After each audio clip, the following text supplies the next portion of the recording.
விதி சம்பந்தமான ஒரு அழகான விஷயத்தை கற்றுக் கொடுத்தாங்க பிள்ளைகளுக்கு.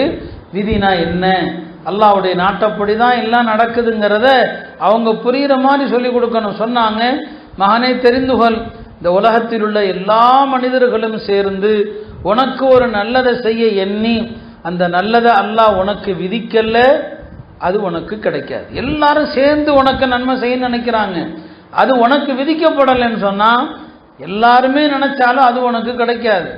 எல்லோருமாக சேர்ந்து உனக்கு தீங்கிழைக்க நாடி அந்த தீங்கு உனக்கு எழுதப்படலை, உனக்கு யாரும் தீங்கிழைக்க முடியாது.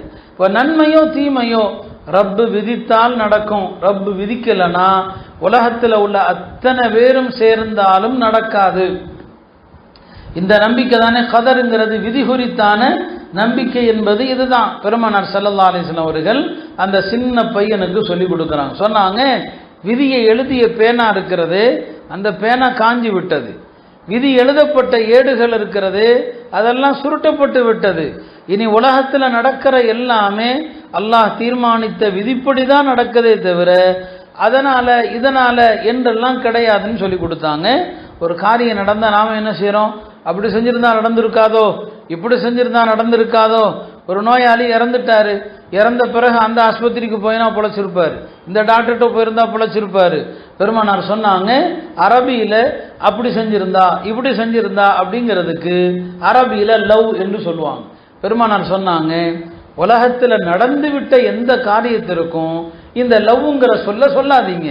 அதாவது அப்படி செஞ்சிருக்கலாமா இப்படி செஞ்சிருக்கலாமா, இந்த வார்த்தையை நீங்கள் பயன்படுத்துவதானது உங்களது நம்பிக்கையை குழப்புவதற்கு ஷைத்தான் பயன்படுத்துகிற ஆயுதம். அல்லாஹ் நாடிட்டா அவ்வளோதான், முடிஞ்சு போச்சு.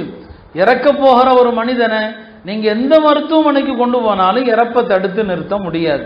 அப்ப நடந்து முடிஞ்ச பிறகு அப்படி செஞ்சிருந்தா இந்த காரியம் நடக்காம போயிருக்குமா என்று யோசிப்பதில் அர்த்தமே கிடையாது. விதிதான், அல்லாஹ் விதித்தபடி தான் உலகத்தில் நடக்குது.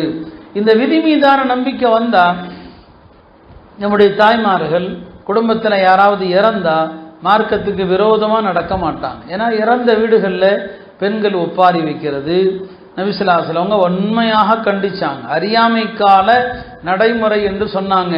கண்களில் கண்ணீர் வரலாமே தவிர வாயில வார்த்தை வரக்கூடாதுன்னு சொன்னாங்க. சஹாபி பெண்மணிகள் கணவனை இழந்தாங்க, குழந்தைகளை இழந்தாங்க. ஆனாலும் அல்லாஹ்வுடைய விதிக்கு மாற்றமாக ஒரு வார்த்தை கூட அவங்க சொன்னதில்லை. எனவே தாய்மார்களே, உங்களுடைய நேரங்களில் குழந்தைகளை உருவாக்குங்க, உங்களுடைய குழந்தைகளை மார்க்க அடிப்படையில் உருவாக்குங்க. அந்த குழந்தைகளுக்கு பேணுதலான வாழ்க்கையை அவங்களுக்கு கற்றுக் கொடுங்க. பனு இஸ்ராயல்களில் ஒரு பெண்மணி இருந்தாங்க. பனு இஸ்ரவேலர்களில் ஒரு பெண்மணி. நம்முடைய முன்னோர்கள் படிப்பினைக்காக முன்வாழ்ந்த சமுதாயத்து ஆண்கள் பெண்களுடைய சம்பவங்களை சொல்லுவாங்க. ஒரு வணக்கசாலியான ஒரு பெண்மணி. அந்த பெண்ணுக்கு 7 ஆண் மக்கள் இருந்தாங்க. அந்த நேரத்தில் ஒரு மோசமான ஒரு அரசன் இருந்தான். அந்த அரசன் மக்களை எல்லாம் பன்றி இறைச்சி சாப்பிடுமாறு கட்டாயப்படுத்துகிறான். பல பேர் அரசனுடைய நெருக்கடிகளுக்கு பயந்து பன்றி இறைச்சி சாப்பிட்றாங்க. அந்த மார்க்கத்திலும் அது ஹராமாக்கப்பட்டிருந்துச்சு. அப்போ அந்த அரசனிடத்துல சொல்லப்படுது, இந்த ஊரில் ஒரு அம்மா இருக்கிறாங்க, அந்த அம்மாவும் அந்த அம்மாவுடைய பிள்ளைகளும் அவங்க பன்றி இறைச்சி சாப்பிட மறுக்கிறாங்கன்னு சொல்லப்படுது.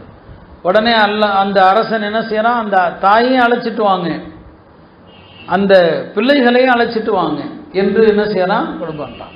அப்போ அவர்களை எல்லாம் அழைத்து கொண்டு வந்து நிறுத்தி அந்த பிள்ளைகள்ல மூத்த மகனை அழைத்து சொல்றான், ஏதோ இந்த பன்றி இறைச்சியை சாப்பிடணும்னு சொல்லி. அவன் சொன்னான், அல்லாஹ் எனக்கு ஹராமாக்கிய, அல்லாஹ் எனக்கு தடுத்த எதையும் நான் ஒருபோதும் சாப்பிட மாட்டேன்னு சொல்லி. இப்போ அரசன் சொல்கிறான், என்னுடைய கட்டளையை மறுத்தா என்ன ஆகும் தெரியும் இல்லை? கண்டிப்பாக தெரியும். உன்னுடைய கட்டளைக்கு அடிபணிவதை விட நான் அல்லாஹ்வுடைய பாதையில் இறப்பதற்கு நான் தயார். உடனே அந்த அரசன் ஒரு பாத்திரத்தை கொண்டு வர சொல்லி, இப்போ சாலைகள் போடும்போது, ரோடு போடும்போது தார் ஊற்றுவாங்க. அந்த தாரை கொண்டு வந்து அதில் கொட்டி அதை கொதிக்க செய்து அந்த தாய்க்கு முன்னால் அந்த மகனை வந்து போட்டு என்ன செய்கிறான், கொல்றான். அந்த பையனும் மறுத்துட்டான். அடுத்தடுத்து எல்லா பிள்ளைகளையும் இவ்வாறே செய்கிறான். 6 பிள்ளைகளை கொன்னுட்டான். 7வதா ஒரே ஒரு பையன். அந்த பையன்கிட்ட சொல்கிறான், போய் உங்கள் அம்மாவோடு தனியாக பேசு, நீ ஒருத்தனாவது உங்கள் அம்மாவுக்கு பிள்ளையாக இருக்க பாருன்னு சொல்லி.